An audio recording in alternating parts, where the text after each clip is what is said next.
laukiant savo eilės važiuoti slalome.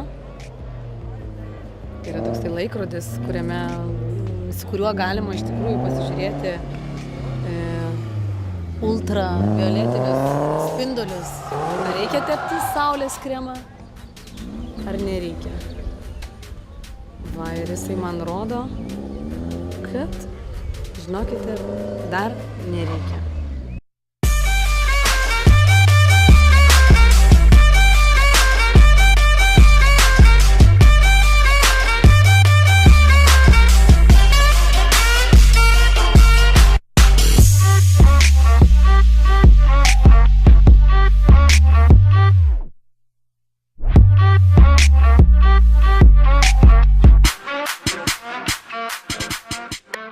Jeigu galvojate, kas yra šitos per raidės, K ir D, galiu parodyti, tai yra kairė, dešinė.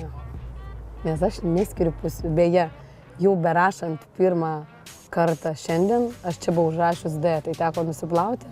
Vytautas pastebėjo klaidą, bet aš pripažįstu, tai yra moteriška.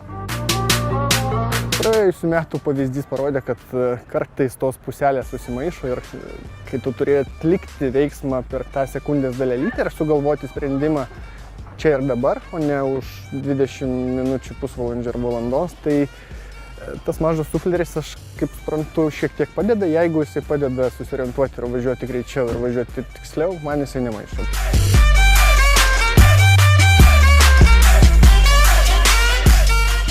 Aš esu iš dalies patenkinta savo pasirodymu, nes viename etape pagerinome laiką netgi 40 sekundžių.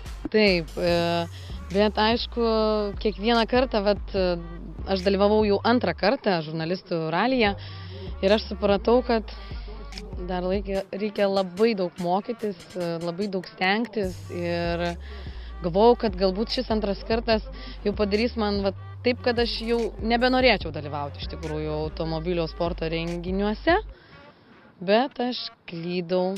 Žinokite, noriu važiuoti dar kartą.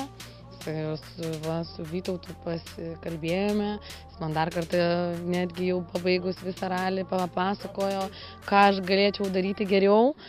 Ir nežinau, labai stengsiuosi iš tikrųjų tobulėti.